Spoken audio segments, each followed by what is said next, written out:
I understand that. And look, I'm saying this as somebody who knows what it's like to be sent to war by a U.S. president.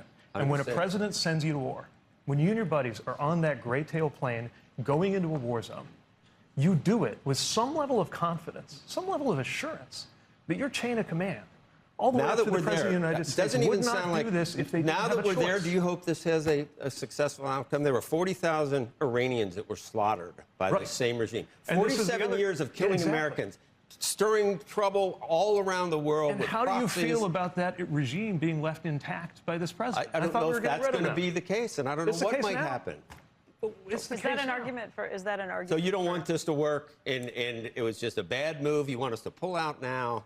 Well, look, there's no obvious way out now, but I want to make sure that this ends in a way that, first of all, our economy can recover, that we're not paying so much for gas. I mean, right now, oil's $100, jet fuel's $200, gas is over $4, diesel's like $5.50. You averaged $3.80 under Biden for 4 years. Yeah, and when we left, inflation was lower than it is today. You accounted for 21.5% price increase. This president took the inflation rate up. This president took the inflation rate up. It's more than 3% year on year. You saw the numbers just come out.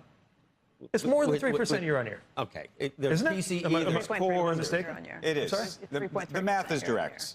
The math is math. Look, it fluctuates each month from 2.7 to 3%. It's higher than when he got here, Joe. It's not 9%. His central campaign promise was he was going to take inflation and drive it down, and instead he took inflation and it's up.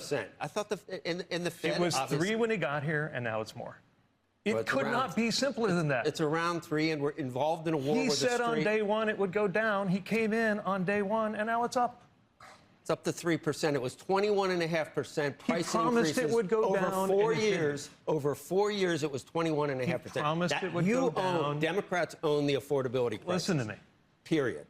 Why did the president fail to keep his promise? You don't think Democrats own the affordability crisis? Why did the president fail to keep his promise to lower prices, in your opinion?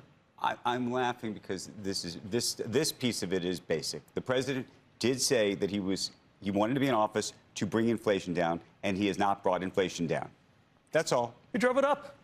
He not only failed, he drove it up. Mr. Secretary, let's talk Tariffs a little bit. have had a minimal effect. You tell a family where I live that $1,000 per household is minimal. From the 21.5% increase that the Democrats... No, we can argue all day about just how bad COVID was and how bad it got and what it took to come back from that. But you call it $1,000. Where I live, $1,000 per household isn't minimal. Now Democrats found religion on inflation. After presiding over the worst inflation in 40 years, now you found religion. It's 2026. They're in charge. You guys are in charge. I'm aware of that. What are you going to do differently?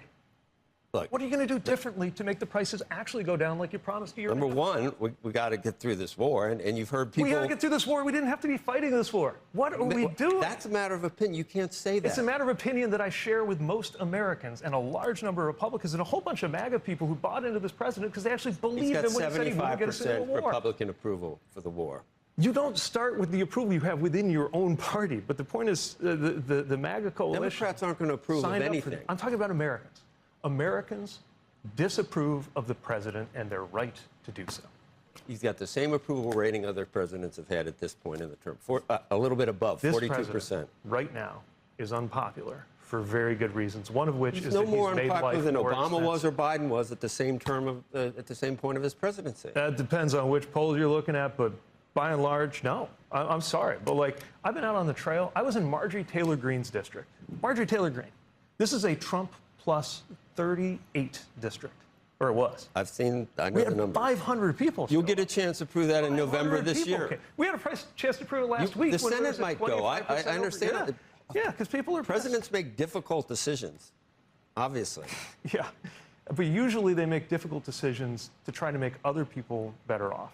This president's made decisions to make himself better off. That's definitely happened. If you're the kind of person who can pay $1 million for the entry fee to Mar-a-Lago, then you're doing great. But everybody else is hurting right now. Mr. Secretary,